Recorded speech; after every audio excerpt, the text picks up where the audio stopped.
ठीक है, भागवत जी का हमको एक तृतीय दिवस तक की कथा थोड़ी सी हमको ज्ञानवर्धक लगती है, तो उत्सव नहीं होता है तो हमको बड़ा विचित्र सा लगता है, पर जब उत्सव होने लगता है तो भागवत को श्रवण करने में भी आनंद आने लगता है।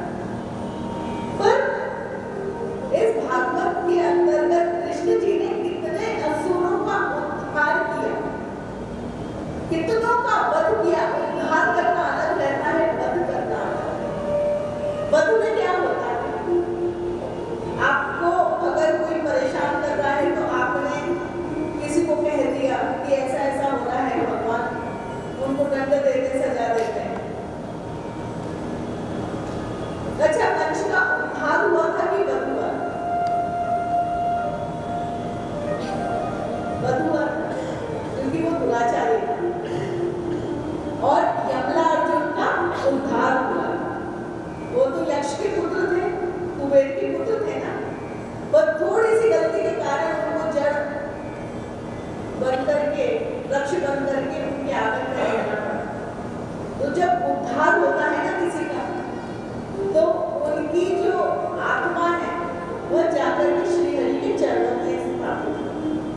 वध में उनको स्वर्ग, वैकुंठ, क्षीर सागर प्राप्त नहीं होता, शिवलोक प्राप्त नहीं होता। उनको तो पता नहीं कितनी प्रेत योनियों में हजारों लाखों वर्ष तक भटकना पड़ता है।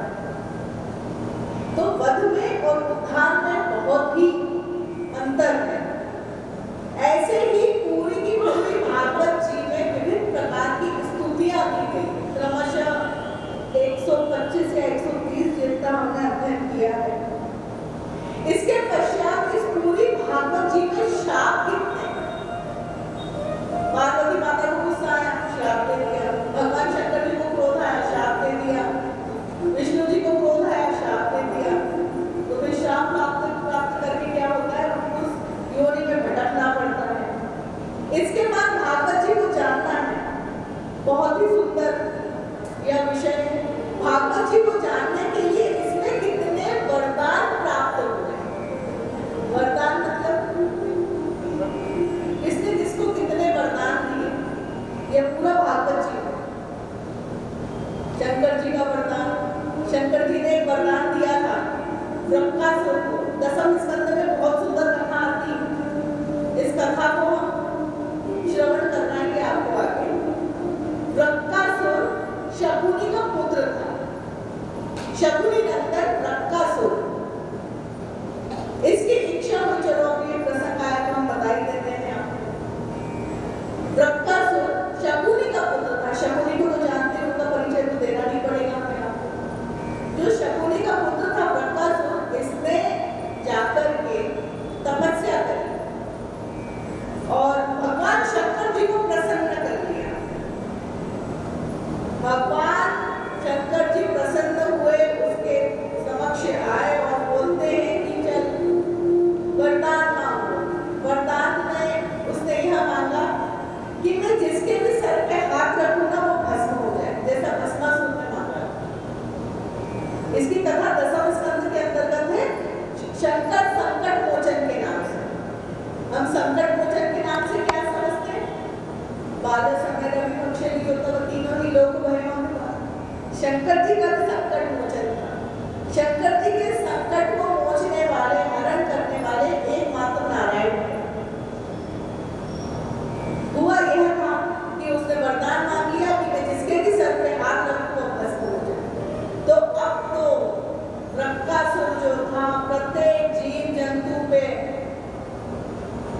सर पे हाथ रख करके वो भस्म करने लगा। धीरे धीरे जो ब्रह्मा जी की इतनी बनाई सुंदर सृष्टि थी ना, यह सब धीरे धीरे भस्म होने लगी।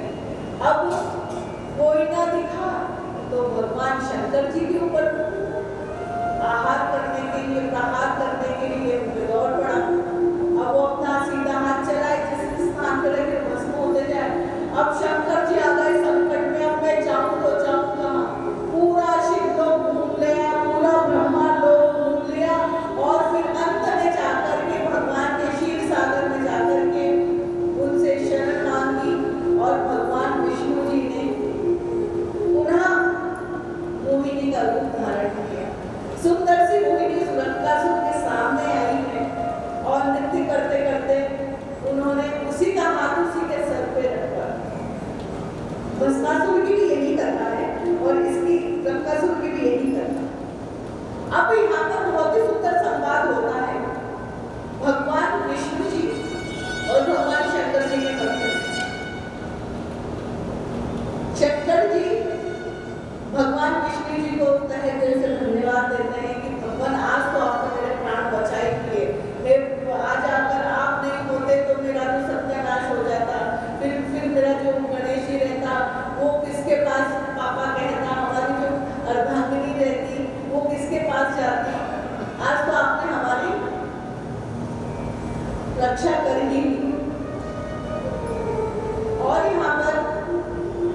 पास अगर थोड़ी सी बड़ी गाड़ी होती है ना तो उसे अहंकार होने लगता है कि हाँ हमारे पास तो लग्जरी गाड़ी है।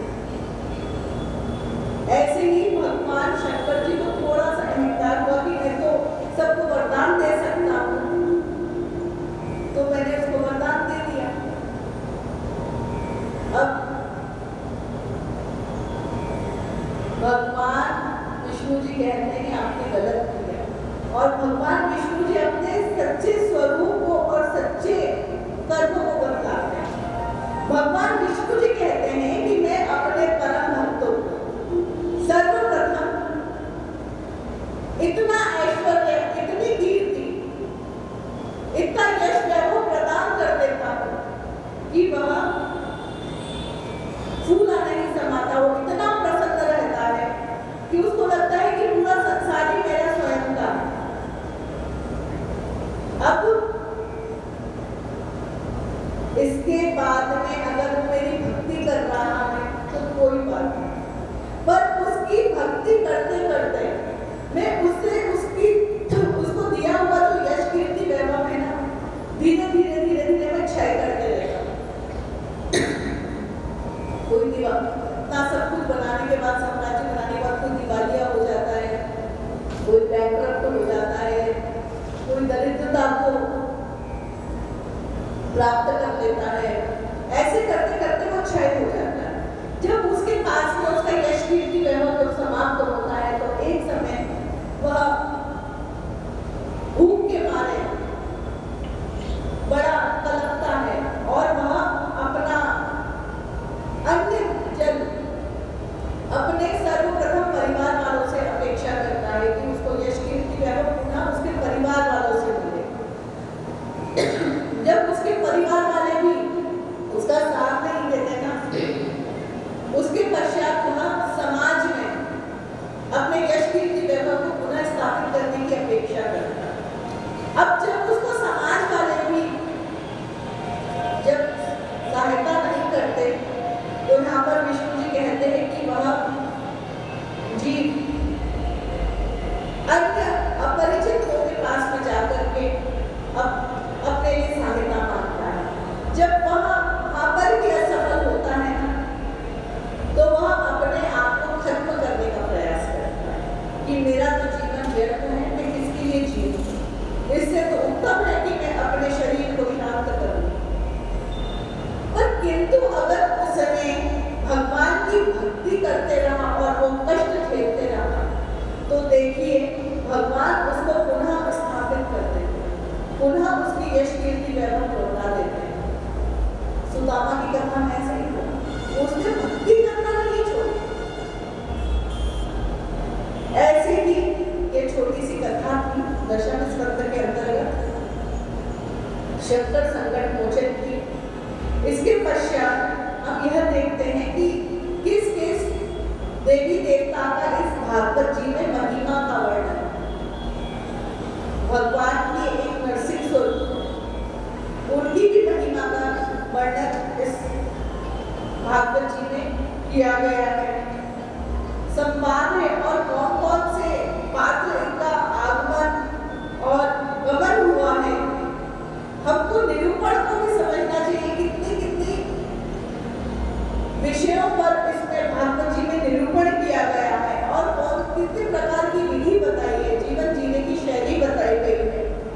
ऐसे ही चरित्र उपासना देखते हुए हम इस पूरी की पूरी भागवत जी को हम समझ सकते हैं। बहुत ही सरल है भागवत जी को समझना। आज हमने आपको आधार बताया। अब आज की कथा में अब हम प्रवेश करते हैं। अभी तक तो हमने केवल रूपरेखा को बताया कि किस प्रकार से हम इस भागवत जी को समझें, अपने जीवन में स्थापित करें। आइए इस कथा में प्रवेश करने के पूर्व, आज की कथा में प्रवेश करने के पूर्व 2 क्षण हरिनाम संकीर्तन के साथ आइए। हे मेरे गुरुदेव करुणा सिंधु कर